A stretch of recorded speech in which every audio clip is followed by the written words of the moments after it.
অবশেষে সব জল্পনা কল্পনা এবং অপেক্ষার অবসান। নোয়াখালীবাসীর জন্য বিরাট সুখবর। তাদের প্রতীক্ষার যে প্রহর সেটি সমাপ্ত হলো। বিপিএল এ যুক্ত হলো নোয়াখালী। 12তম আসরে নোয়াখালী খেলবে নোয়াখালী এক্সপ্রেস নামে এবং এটি নিশ্চিত খবর।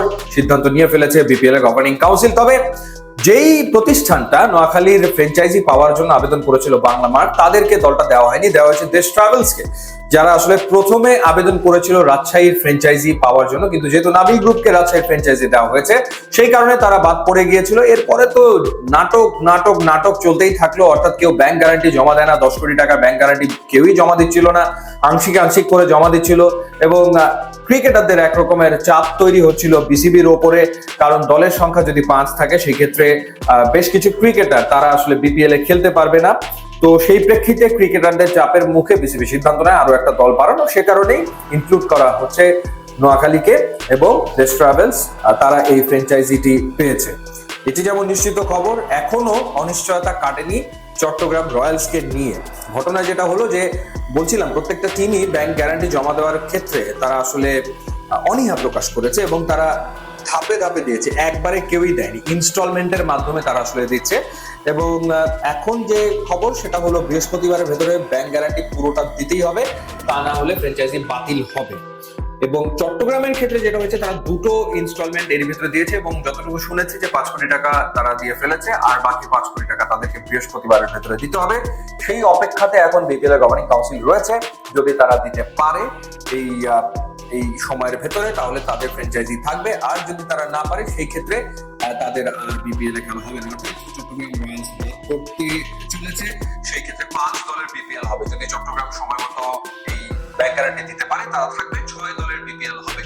এবং বিপিএল শুরুর সময় সেটিও পিছিয়ে গেছে। 19 ডিসেম্বর থেকে বিপিএল শুরু হওয়ার কথা ছিল, সেটা পিছিয়ে এখন 24 ডিসেম্বরে, 19 ডিসেম্বরের জায়গায় 26 ডিসেম্বরে এখন খেলা শুরু হবে। প্রথমে খেলা হবে সিলেটে, আর ফাইনাল হবে 24 জানুয়ারিতে।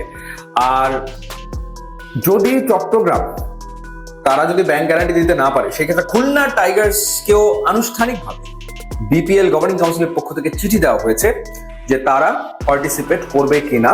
সেই ক্ষেত্রে খুলনা টাইগার্স যদি এই সময়ের ভেতরে সিদ্ধান্ত নিতে পারে যে তারা বিপিএল এ পার্টিসিপেট করবে, চট্টগ্রাম যদি ফেল করে, তাহলে খুলনা টাইগার্সেরও বিপিএল এ খেলার সম্ভাবনা আসলে রয়েছে। ফরচুন বরিশালের সাথে অনানুষ্ঠানিকভাবে যোগাযোগ করা হয়েছিল, সেটির আপডেট জানি না যে ফরচুন বরিশাল তারা কি মতামত ব্যক্ত করেছে। এর আগে যেমন তারা বলেছিল যে এত দ্রুত তাদের পক্ষে সিদ্ধান্ত নেওয়া সম্ভব না, আর একটু সময় পেলে তারা ভেবে দেখবে। এরপরে আর কোনো আপডেট আসলে নাই। খুলনা টাইগার্সের কাছে আনুষ্ঠানিকভাবে চিঠি দেওয়া হয়েছে বিপিএল গভর্নিং কাউন্সিলের পক্ষ থেকে এবং তারা চিন্তা করে দেখছে।